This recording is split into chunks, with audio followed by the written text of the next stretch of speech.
26వ తారీఖు జూన్ గోల్కొండ బోనాలతోటి తొలి బోనంతో ప్రారంభమయ్యే కార్యక్రమం మనకు ప్రధానమైనటువంటి 4 వారాల ఉజ్జయిని మహంకాళ అమ్మవారు, లాల్ దర్వాజా, బల్కంపేట్, దాని తర్వాత రంగం సంబంధించి అన్ని కార్యక్రమాలు మీకు తెలుసు.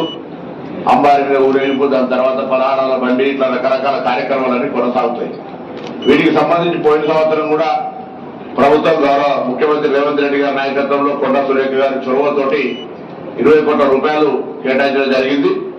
ఇప్పుడు కూడా ప్రిలిమినరీ గా 20 crores రూపాయలు ఇచ్చినా మరి మంత్రి గారు ఇంకా ఎందుకంటే పోయినసారి కొన్ని నూతన దేవాలయాలను ఇంక్లూడ్ చేసుకున్నాం కాబట్టి మనం కొంత ఇబ్బంది పరిస్థితి ఉందే. ఇప్పుడు మళ్ళీ కంపల్సరీ మనం మ్యాండేటరీగా 10% ఇంక్రీజ్ చేయాల్సినటువంటిది అది ఉంది కాబట్టి దేవాలయానికి ఇచ్చేటువంటి సంబంధించిన చెక్స్ కానీ ప్రిపరేషన్ కానీ డిస్ట్రిబ్యూషన్ బిఫోర్ బోనాలకు సంబంధించి, ఎందుకంటే ఉత్సవాలు అయిన తర్వాత ఇంత లాభం లేదు కాబట్టి వాటికి సంబంధించిన ప్రిపరేషన్ రెవెన్యూ పరంగా కానీ ఎండోమెంట్ కోఆర్డినేషన్ తోటి ముందుగా కార్యక్రమాన్ని వెంటనే plan of action endowment and revenue ఇద్దరు కలిపి మిగతా వారి సహకారం తీసుకొని ఆ యొక్క కార్యక్రమం చేయాలని సందర్భంగా కోరుతా ఉన్నాం.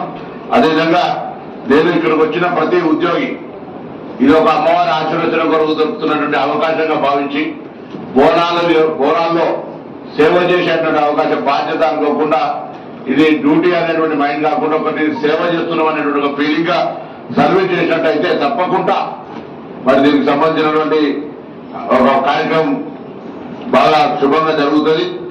మరి ఈ యొక్క ప్రతి దేవాలయానికి సంబంధించి పెద్ద దేవాలయానికి కూడా పోయినసారి మనం రివ్యూ చేసినాం.